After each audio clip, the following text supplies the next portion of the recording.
y'all. Are you ready? Let's go. Let's go. Let's go. Hey. Well, hello. Welcome to my channel where I'm going to be speaking on various topics.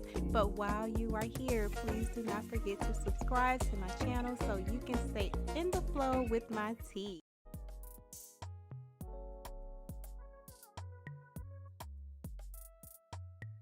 Greetings, greetings. Hello, everybody. Welcome to Jan the Goddess Speaks. Thank you all so much for tuning in and coming here to chill with me, okay? Whether you're coming to chill with me or you're just coming to listen, it is all welcome. Thank you all so much for being here with me and tuning in. Don't forget to triple S. Go ahead and share this episode with somebody who needs it, or just put it on your platform. Sharing is caring, okay?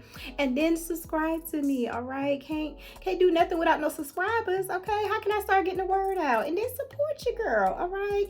I already have a podcast channel called Jan the Goddess Speaks, and I am on multiple platforms. So you can find me on Apple Podcasts, Amazon Music. You can also locate me on Audible. I am on Pocket Cast. Just Google Jan the Goddess Speaks, okay?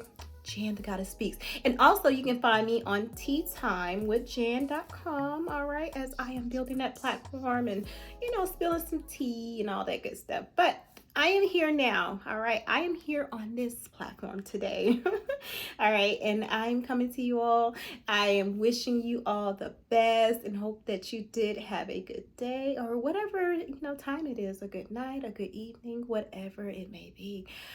I hope you all are doing well is the ultimate thing, and that you all are, thriving in life or wherever you are right now. I'm just wishing you all the best, and I'm sending you some of that love as well.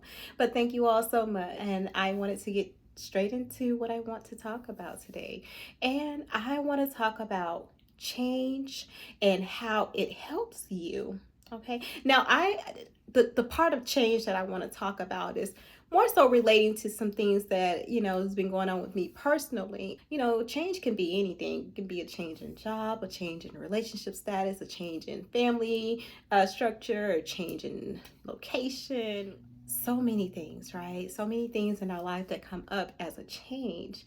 And one thing for me that happened was me having surgery. Now, some of you all know, and some of you may not know, I recently had knee surgery. And with that knee surgery, I really thought I was going to be back in the game after like 30 to 60 days. I'll be okay, but that was not the case. I didn't realize that the rehab was going to be about 6 months. And throughout that rehab time, I was told that, but I thought like rehab mean like, oh, you're still going to be healing a little bit, but you still can do some of your old stuff, which I could not do. So I had an extensive knee surgery, front and back of my left knee. And that recovery for me had its ups and downs. I can truly say that. But one thing that I did do was take care of my mental and my physical health, and I made sure I followed my doctor's orders. I am so thankful for the support that I did have through my recovery, leading up to it as well. So I'm very thankful for my family and my friends that helped me out. And it was a great help. I think that helped me get through a lot. And another thing I was able to do was be creative during the time that I was off. I wasn't worrying about work or any of that. And one thing I did before my surgery was I Googled whether or not I can do chair workouts. Now, knowing me, my little crazy brain is like, how can I still work out? How can I still be active? Because I know that me being physically active and moving my body actually makes me feel good mentally. And honestly, during that time, I was able to do chair workouts and stuff, and it really boosts like my overall mood and everything. And I didn't have to worry about like weight gain and all that stuff. I was maintaining majority of the time, but I knew that there was going to be no excuses for me to be able to still take care of myself physically, but also help me through the times that I was going through where I was limited with, your mental health, right? And that social piece. So, a lot of people feel that you have to be connected to others in person all the time, when in reality you can also, or virtually I would say, you can be social through virtual means. And I gained a lot of different insights on that by joining like virtual communities,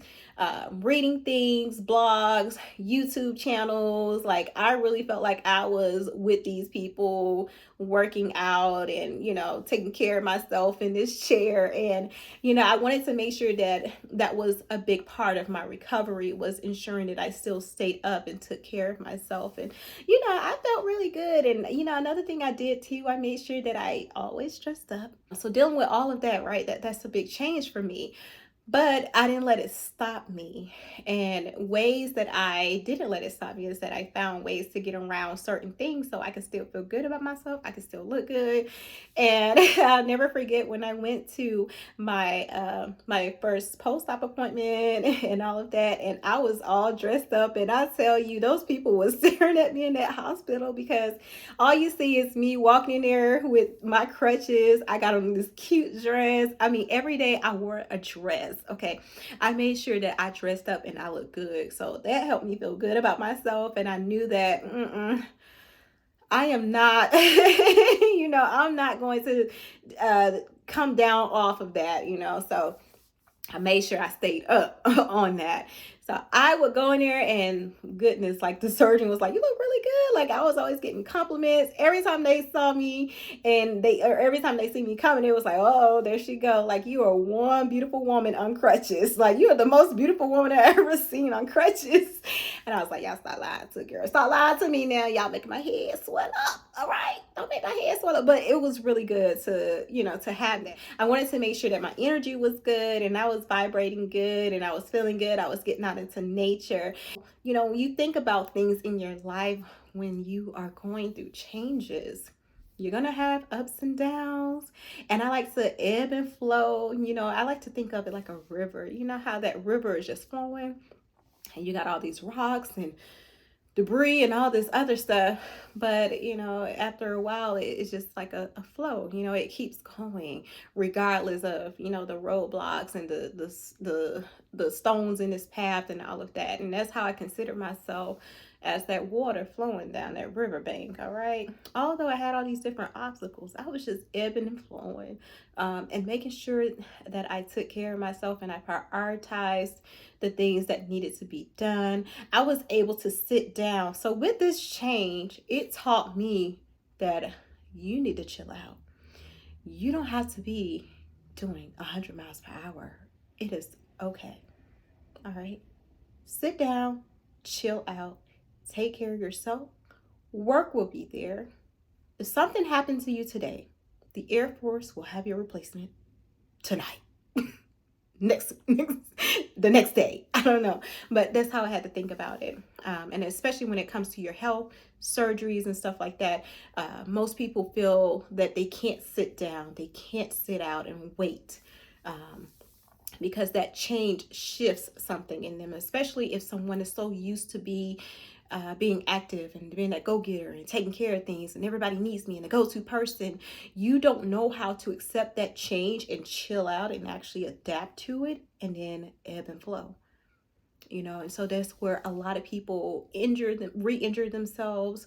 Their recovery don't go as well, and so many other things can happen. And so one thing my surgeon made sure I did not do was try to sneak into work, up teleworking, doing stuff like that when I'm on my meds and everything, and trying to get back into the swing of things soon as I get to work. She's like, "No, keep that crutch at your desk. You take this crutch everywhere you go." You do your exercises at work, you get up, these are the things you can do. And I made sure I followed that, and that really helped me. So, you know, listening to people when they're telling you something really helps with that change. Okay. All right, guys, sorry. I'm back. I don't know if y'all realized it or not, but I had to go find my other eye. I don't know what happened to my other eye. And I didn't even realize my other eye was missing. Okay. All right, so back to what I was saying. I know I left off with, you know, how certain things when it comes to change. It needs to happen for you. You need to take heed to instructions and directions that you're giving during your change. And then also finding your way during your change. Maybe learning something, adapting to something new, and ebbing and flowing, with it. So with that, man, that kind of messed me up right there. Yeah, I didn't realize that other eye was gone. So ebbing and flowing. So yes, back to what I was saying about change. It's important. Change is inevitable. It happens all the time. Seasons change, people change, the state of your fruits and veggies change, all that good stuff, right? The weather change. Nothing just really remains the same, or it just stays constant like that unless it's energy. That's a whole nother topic for a whole nother day, okay? Whole nother day. And I just want this to stop moving. Whole nother topic, for a whole nother day. But when you're going through your change, okay? When you're going through your change, let it change you for the best.